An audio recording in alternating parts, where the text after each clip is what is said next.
Assalamualaikum warahmatullahi wabarakatuh. Waalaikumsalam warahmatullahi wabarakatuh.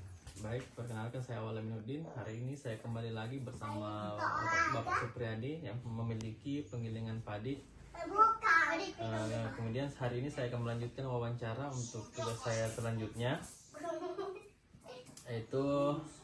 Baik Pak, terima kasih atas waktunya. Hari ini saya akan melakukan wawancara kembali tentang penggilingan Bapak. Pertanyaan saya yang pertama yaitu siapa target utama pengguna jasa penggilingan padi ini, Pak? Ya, targetnya itu ya mayoritas petani yang ada di sekitar sini.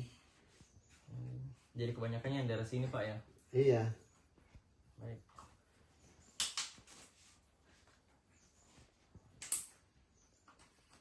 Apa ya menjadi keunggulannya? Baik, apa keunggulannya penggilingan tak dibanding kompetitor Pak atau penggilingan yang lain? Maksudnya keunggulannya, kelebihannya. Ya betul. Kelebihannya sih ya asus penggilingan padi yang saya miliki itu ya karena lebih dekat dengan rumah para petani, mudah dijangkau. Berarti dia lebih mudah dijangkau, ya, gitu Pak. Agak dekat dengan dibanding pabrik-pabrik yang jauh di sana. Kemudian yang hasilnya juga ya mungkin sudah termasuk bagus menurut petani. Ya. Terus bagaimana cara petani tahu Pak bilang ada penggilingan ini?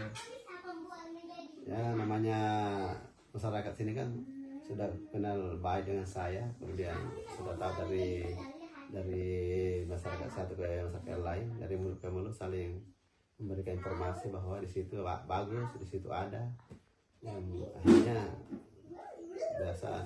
Jadi sudah dikenal Pak, Ya, begitu ya? dikenal bahwa sudah ada penggilingan padi yang terdekat. Buat apa mencari yang terjauh?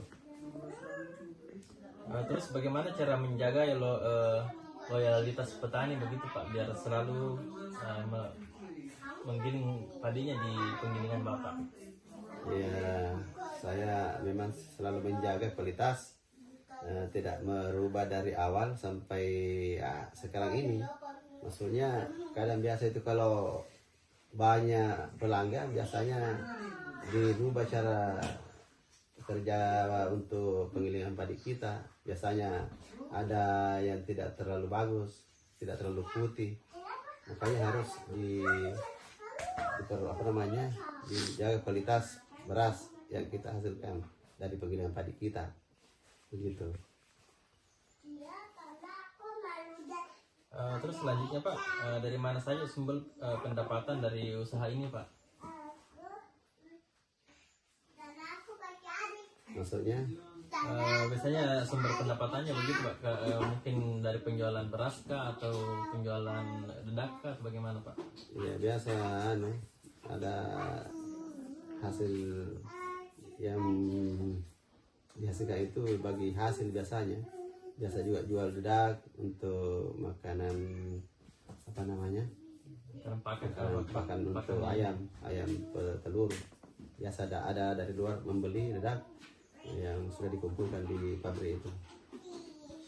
Biasanya begitu. Oh, ya. Terus bagaimana sistem pembayarannya Pak kalau misalnya ada petani yang melakukan penggilingan gabahnya di penggilingannya Bapak? Ya biasanya bagi hasil. Bagi hasil begitu. Kalau ada yang membantu saya ya biasanya kalau dia berarti bagi misalnya kayak ada padinya 10 dikeluarkan satu ya, begitu Pak? Satu, kadang dua, tergantung Kesepakatan begitu Pak. Terus selanjutnya Pak, apa saja aktivitas operasional harian yang berjalan demi menjaga kualitas beras Pak? Apa yang jadi fokus utamanya biar kualitas beras ini yang tetap berkualitas begitu? Ya pertama itu perawatan mesin penggiling biasanya harus dibersihkan. Atau ada giginya yang bolong biasanya harus diganti supaya hasil yang kita lihat itu lebih bagus.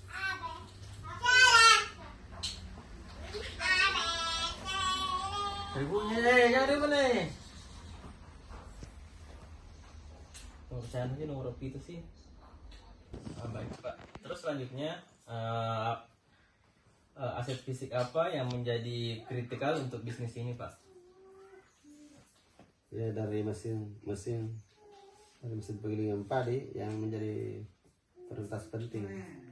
Karena kalau mesin tidak berkualitas itu ya jelas Coba rusak begitu Pak. rusak begitu, termasuk perawatan olinya dan airnya kan. Kalau tidak dijaga airnya udah panas itu. Ya kalau tidak dijaga Air pendinginnya tetap harus dijaga Pak. ya, termasuk pendingin paling utama dengan oli. Terus siapa saja yang sumber daya yang dibutuhkan Pak untuk menjalankan penggilingan Bapak ini? Ya tetangga yang sudah dilatih secara profesional. Oh, berarti operator Pak yang menjadi Memang ada operator yang dibutuhkan ya, yang Pak? dibutuhkan untuk menjalankan ini mesin kan. Tidak sembarang juga, karena kalau tidak dilatih dulu ya pasti hasilnya tidak memuaskan bagi pelanggan yang datang. Jadi memang ada khusus diprioritaskan untuk operator satu untuk menjalankan ini mesin. Oh, iya. Tidak sembarang juga.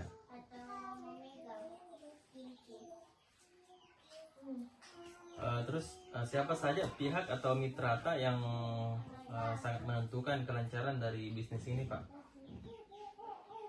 Biasanya pemasok bahan bakar seperti yang memiliki mobil pick up yang kita Yang bawakan ke kita penggilingan untuk- begitu. ya untuk membawa beras kalau ada hasilnya, termasuk juga bahan bakarnya. Kalau tidak ada seperti itu ya tidak lancar juga soal pemasarannya, termasuk bahan bakarnya. Kalau tidak ada ya langsung saya kita pesan, ada beras yang terkumpul ya, langsung saya kita hubungi mitra kita. Terus terakhir Pak, apa saja pengeluaran terbesar atau biaya tetap dari penggilingan ini Pak? Pengeluaran besarnya apa saja yang biasa dikeluarkan? Kalau biasanya itu hanya oli saja sama lahar. Oh, lahar Ya, Pak. kadang lahar itu kalau panas enggak, tapi yang setiap harinya itu paling bahan bakar dan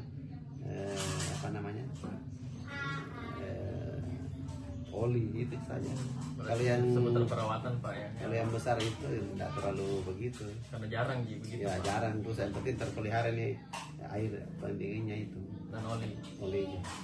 Kalau salah kerusakan secara signifikan tidak ada, kecuali kalau tidak terjaga pendinginnya, termasuk gumuknya itu ya biasa kita rusak, itulah harus diteliti atau diperiksa atau dicek setiap hari. Setiap sudah menggunakan itu mesin harus diperiksa itu lahar sama airnya itu. Oh, iya. Baik, begitu. Ya. Baik, saya rasa cukup Pak untuk pertanyaan saya hari ini. Ya, Terima kasih Pak Supriyadi ya sama-sama. telah memberikan saya kesempatan untuk berkunjung kembali.